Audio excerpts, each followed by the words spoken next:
Peace, a word so beautiful, yet so far from reach. For the youth of Palestine, peace was never a promise kept. It was a lullaby whispered by the world, even as bombs fell around them. In 1948, Zionist militias commit at least 30 documented massacres at the start of what becomes known as the Nakba, or the catastrophe. From the Nakba in 1948 to the siege of Gaza today, young Palestinians have grown up with a single reality: conflict. They were told again and again that peace was coming. But the truth, peace was always delayed, denied, or destroyed. Gunshots ring out. Children scream in terror.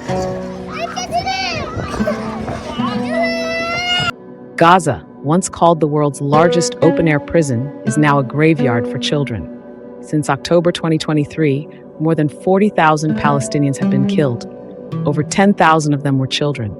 Every corner of Gaza bears the marks of war.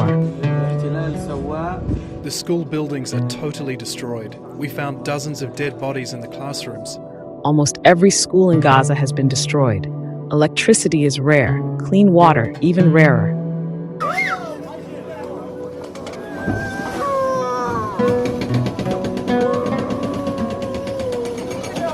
One million children in Gaza are now displaced.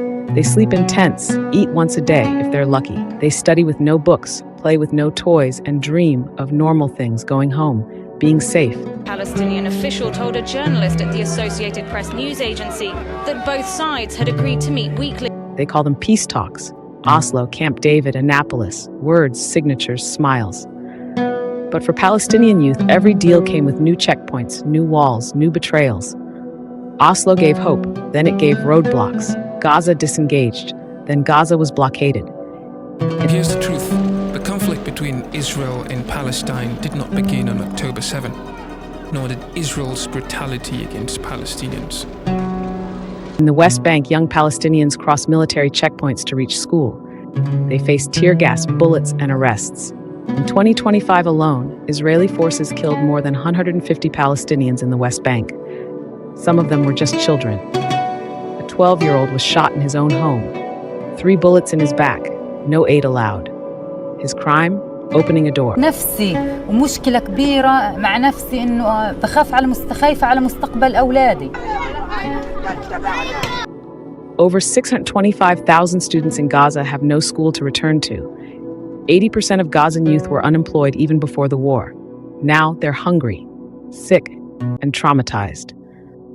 A UNICEF report says 96% of young children and pregnant women don't meet basic nutrition needs.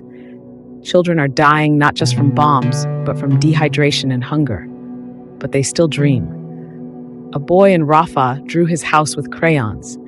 When asked why he smiled, he said, "Because in my drawing, my house isn't broken."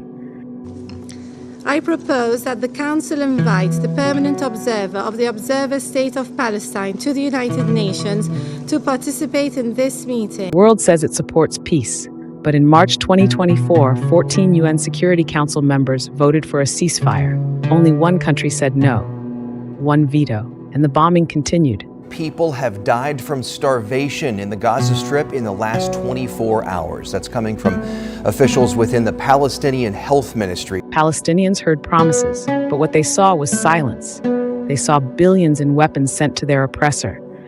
They saw news headlines call them the aggressors. They saw the world look away.